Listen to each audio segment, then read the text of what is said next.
Certainly there'll be more people at the cabinet table. Tension between Alberta and Ottawa has deepened over the last few years, and there are no Alberta MPs in cabinet after the latest shuffle by the federal government. But the next federal election could see a major shift in Alberta's representation at Parliament Hill. We've seen this a couple of times before. Great hopes that people have that someone from the West, someone from Alberta will speak for Alberta and that our voice will be heard more effectively in Ottawa. Certainly there'll be more people at the cabinet table. Federal NDP leader Jagmeet Singh announcing Friday morning the NDP plans on voting to bring the Prime Minister out of power if he doesn't resign. It does increase the pressure on Justin Trudeau. He knows that if he does return to Parliament as leader of the party and the Prime Minister, he's going to face opposition from all of the opposition.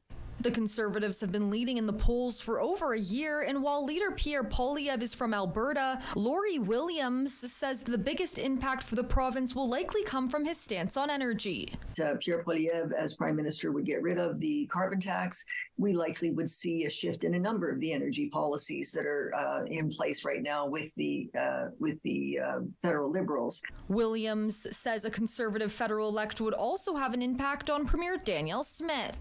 Without the distraction of fighting against the federal government, the focus is going to be much more on what Danielle Smith is doing for Albertans here, rather than what she's doing for Albertans as positioned against the federal government. And while Prime Minister Justin Trudeau's popularity with the public has been on the decline, she does think some new cabinet members offer some hope for his party. I think Dominic LeBlanc is also someone who's seen as having potential. In the meantime, she says Alberta's representation in Ottawa will continue to be a challenge. The voice for Alberta will have to come from leaders here in Alberta working with the representatives at the federal government. In Calgary, Margot Rubin, City News.